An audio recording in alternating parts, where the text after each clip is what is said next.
Hello, everyone, and welcome to Health Talks Podcast. I am your founder, Ira G. Trottle, and this podcast was designed to meet you where you are in your healthcare journey. So, we're going to give you some helpful tips and just some good information, a little history.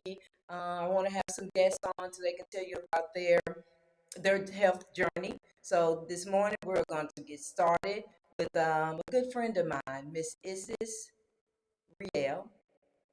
Okay, she is the founder of Genesis Holistic Life, and I'll let her tell you more about what she does and where you can find her products and things like that as we go along.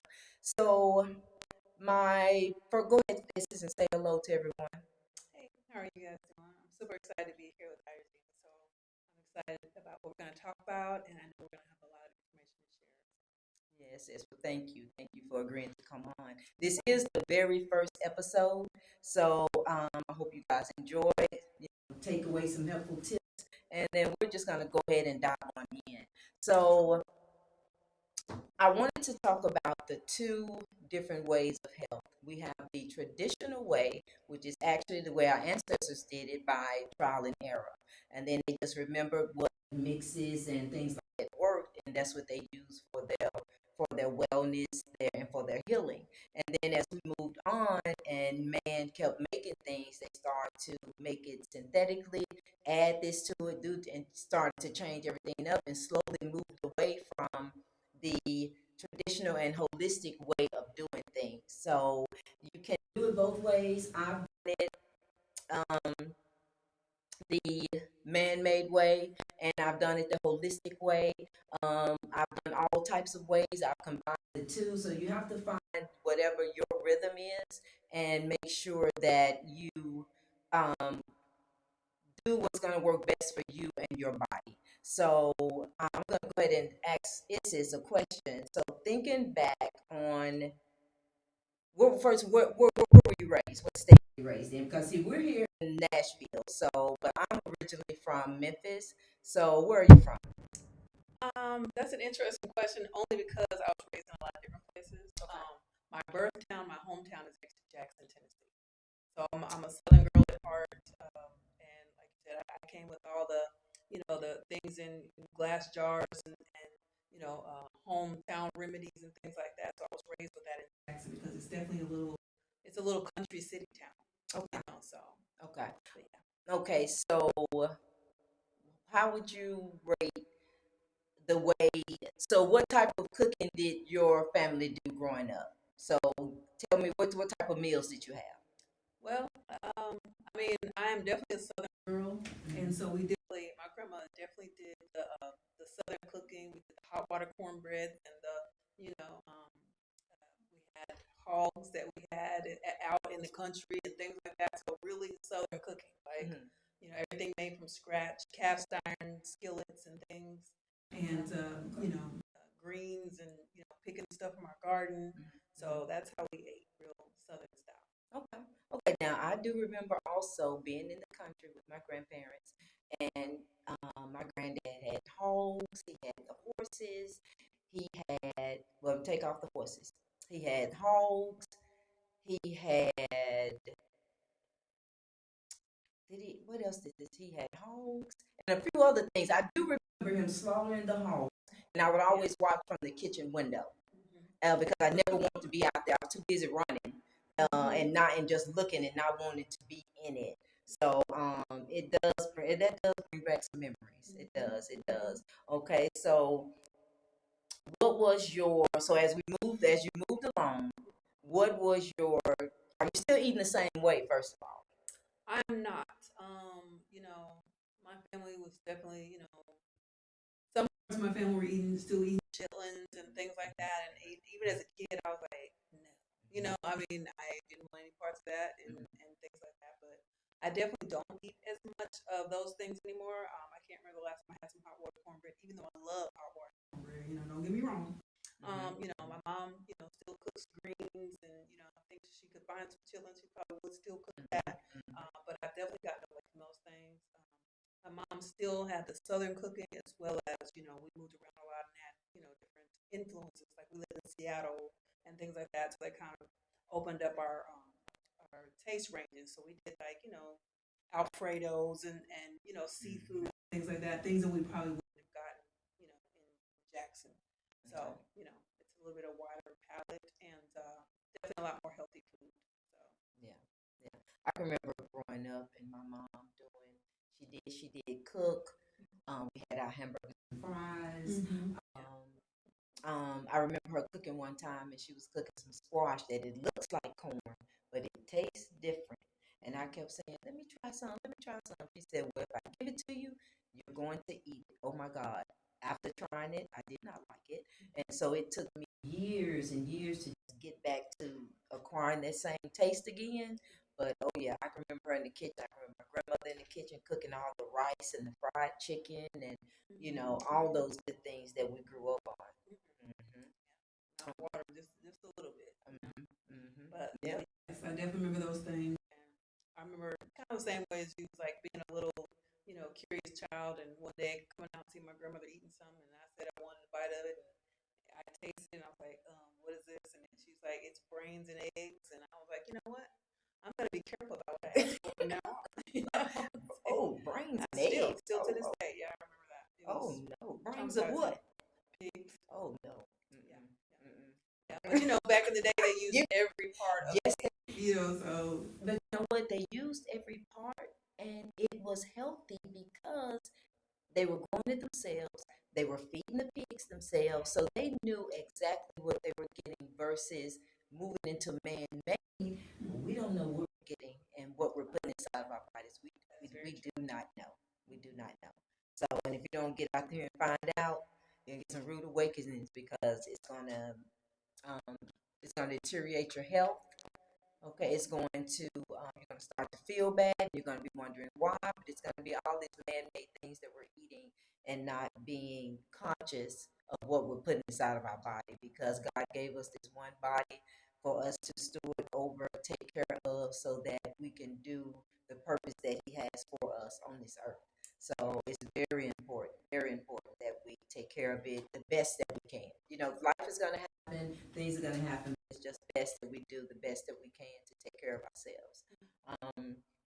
So moving on. So your present day now, what is your health journey like now, and why did you make the change? well, I know myself personally, I can't eat a lot of foods. Keep it coming.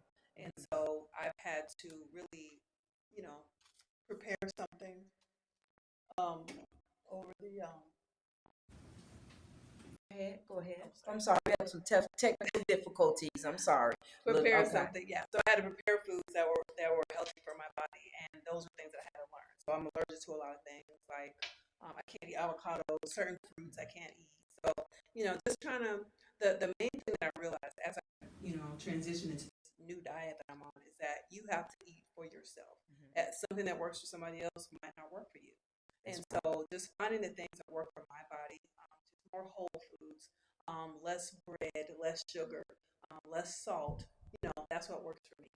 And most of the time, for most people, salt is something that everybody kind of take out of their diets. Sugar, as well as bread, which is both sugar, are things that you can really kind of take out of your diet, or just kind of find new ways to enjoy the things that you love. So right now, I'm a fan of Mrs. Dash. And I just put that stuff on everything. And even make my Literally. literally. And so, and make my own seasoning blend. So that way I'm not really missing out on the salt. I'm still doing, what I need for myself.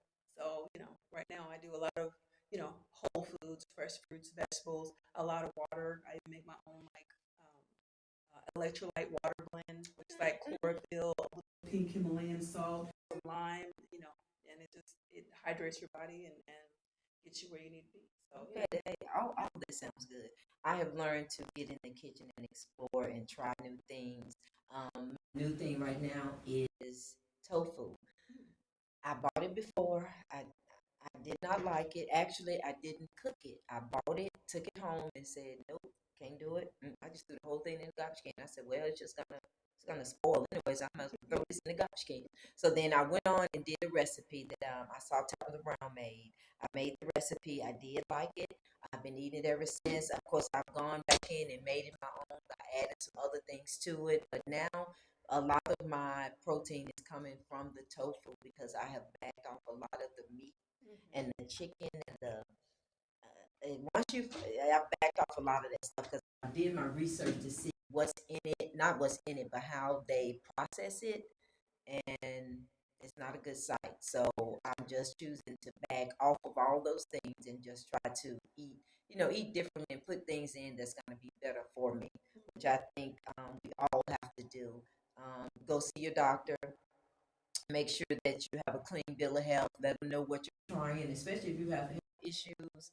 Um, Major health issues, make sure you're seeing your providers to let them know what you want to do to see what they may say, or and then also go to someone like Isis that does it holistically. That's going to give you this is what you can do instead of. I am not a fan of medicine.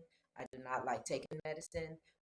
So I will try to find an alternate way to get what I need that does not involve a prescription. So um, I found that the more prescriptions you get, the more you have to take because one prescription is going to cost this, so now you need that, and before you know it, you got a long list of things, and that is not something we want to do, and to put it back into our bodies. We don't want to do that. We want to find an alternative way to still be well and have a good life. Yeah. And definitely, I agree with that as well. I definitely tell a lot of my clients the same thing, that, one medication can lead to the next medication that leads to the next medication, because sometimes it makes something wrong that wasn't wrong before just by taking that first medication. And so then you have to continue on that process. So, I really feel like, Mother Nature has something out there for us if we're really down to find out about it. There's something out there that can help us without us having to keep going and first of all, almost going bankrupt as well, just trying to, keep up with the price of medications as it is now. So. Oh yeah, now that is a good point because medications are very expensive, and what the Lord said, He has everything on the earth that we need. We just got to go out and get it. That includes me. I have a green thumb right now, but it is for peace lilies. I have tried to grow. What was I trying to grow? I tried to grow I tried to start an avocado tree. Didn't work. I tried to start growing sweet potatoes. Didn't work. What else? I was not trying to start growing garlic, but for somehow that was working, but that wasn't what I was trying to do. I had to use that up. But so we have to try to go back to the ancestors because what they did worked. And if your grandmother, great grandmother, great great grandmother is still living, talk to them, get their recipes, find out what they did and what they used that kept them alive so long, and just go back to try to input those things back into your diet. You may have to do a little research on where you can find this and that, but try some of these other little grocery stores and stuff that you see, little shops. You might find some things in there that you hadn't been able to find, little stores and stuff that we're looking over.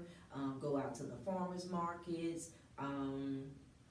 Just explore your resources to see what you can get that's going to be better for you, and ask them how they're growing their things, what are they using for pesticides. Ask all these questions before you purchase it. Even if it is just for a small amount, you still want to ask questions to make sure you're getting what you want for your body, and things you may pass down, to your family and things like that. So I think that's very important. I love that information. And I actually, what I did personally was, I do have my own garden, like you said. Even though I live in the city, there are still skunks and possums and stuff like that, which had a field day in my garden. But what I have left is some eggplant. I grew some sunflowers, and I'm like, I tried the sweet potatoes and potatoes this year. I don't know why they just weren't trying to work with me. But we got some eggplants. I got some Swiss chard, so I'm definitely gonna use those things. And then, it's almost time for fall now, so What I did personally was I found a mentor who actually has her own, homestead, and so I've been going out there, and she taught me so very much. So if you're in the Nashville area, Miss Carol's Homestead, you can look her up on all the socials, and she teaches classes and things like that. But if not, find somebody in your area that's willing to mentor you. So she's teaching me about how to grow things from vegetables and things like that to also herbs, which I also do herbal remedies. So having your own fresh herbs instead of trying to find them at another, at a store, or trying to get them shipped in bulk and then make your products, is a lot different when you're doing it yourself. So but yeah, find your own way. Yeah, I've met Miss Carol. We talked, we were trying to have a yard sale together. The date they was having the yard sale didn't work for me, but I did go and meet her, and I saw the community garden. I was like, oh, there's where the community garden is. But yes, very nice lady, very nice lady. And I think that's Miss Pearl you're talking about. Miss Pearl. Yeah, she lives around the corner from here too. So us being in Nashville, people don't think that we have a lot of land and things like that, but there are people that do. And Miss Pearl has the Brooklyn Heights Community Garden. Yes, she's an amazing person. Miss I've Pearl. definitely worked and been mentored by her as well. Mm-hmm. And so Miss Pearl and Miss Carol are two of the main people in Nashville that I really love working with, because they have such a wealth of knowledge. So Yeah, that's good to tap back into your community. And I'm gonna have to get with her and see what I can do to explore my green thumb, with the herbs, because that's what, I wouldn't mind growing my own herbs. And I've seen the different ways that you can put them in your house and on the wall, and and they don't have to be outside, because they don't have to be outside. So I have a question for you. What can you do for mosquitoes that's natural? Mosquitoes love me, so I would love to know what I can use for mosquitoes that will be natural, and I don't have to keep putting all this off, using the off. Well, I am a big fan of essential oils, and so there's several different essential oils that I use that I make into a blend, and I call it Mosquito Way. Oh, okay. And so basically, Citronella, citronella is gonna be your main best friend as far as if mosquitoes love you, because they love me too. Right now, my legs are cut because I cut my own grass and do those type of things. And I think the last time I did it, I didn't put on my my Mosquito Way, and they remembered me. Yeah. And so yes, they do. So what I did was I created a blend which has citronella, any kind of citrus oil they don't care for. So I have some citronella, maybe some orange in there, and I also add neem in. I like to let people know I add the neem oil in there. First of all, it smells horrible, and they also hate the smell, which helps. And it's also a very healing oil on your skin too, the neem oil. But if you're breastfeeding or anything like that, you can't really use it because it will dry up your milk supply. Just a side note. But I combine the citronella and the neem, and it works wonders. They will not come anywhere near you. Okay, so yes, I need to place an order. I got you. Because they love me and they adore my grandson. So I've got to help him. Because they adore my grandson. So in closing, I just wanted to have Isis tell you guys where you can find her and everything else that she does. She does several things, so as you can see. So go ahead and tell them where they can find you, and maybe book a class or anything like that. Yeah. So my business is called Genesis Holistic Life, and it's actually spelled GENISIS, Holistic Life. You can find me at genesisholisticlife.com. And the other things that I do is I do something called Inner Alchemy Sessions, and it's kind of like a life coaching session, but it's more about nervous system reset. It's about finding yourself, remembering who you are, and tapping into that safe space that's within us all. I also do drum healing, which is like vibrational therapy, and you kind of get your body back into the proper rhythm. I do vocal alchemy sessions, which is finding your voice through singing words and things like that. I also have a body care line, which is called Auset Essentials. That's AUSET Essentials, and that's on Etsy, and it's also on my website as well, where I make products like the Mosquito Way. I also make a healing oil, which is what I actually put all over my mosquito bites and everything like that. And that one actually is all essential oils and herbs, and it really works for any kind of rashes, psoriasis, any kind of inflammation of the skin. It really helps with that. And I make shea butters, soaps. I also have a business called Urban Goddess Apothecary, And that's where the herbs come in, where I make the herbal teas and I make the herbal tinctures and things like that. So my business is really about mind, body, and soul wellness, and just remembering who you are as well. So if you're interested in something like that, or you need some guidance, just check out my website, genesisholisticlife.com, and I'd love to help you out. All right. And thank you for having me as well. Yes, you're welcome. Thank you for coming. Thank you for coming. I do have a gift for you before you go. I am tapping into my crafty side. Okay, so I have some T-shirts that are I have put out, but this is a notebook that I made. It's a notepad, and it says "Believe in yourself." And I love butterflies, and as you can see, I love purple. But inside, it just has a few notes. This one says, I'll just read a couple to you. It's about meditation. So you inhale and hold, exhale and hold, and repeat that 4 times. You know, take your time while doing it. It says if you want it to work, you have to work it. Of course, we got to put in the work, especially if we want anything to be a success. That goes for our body. That goes for any type of business you might want to open. Anything you're trying to make a success, you're going to have to put in the work to get it done. And believe me, yeah.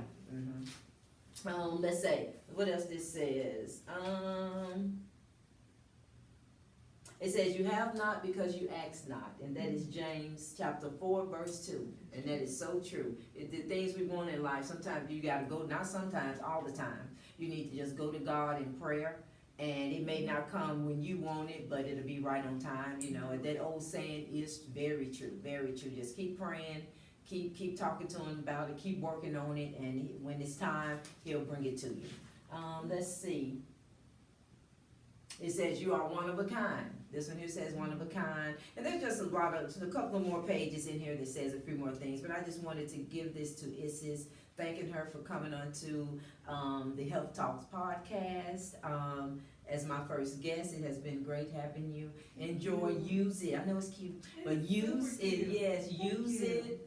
Write in it. You know, so you know, take some good notes and be creative. So yes, thank you for coming. And I would like to thank you guys for tuning in and watching the Health Talks podcast, where we're here to meet you where you are. We want us all to refine our rhythm and live the best life that we can. Thank you for joining us, and I'll see you soon. Bye.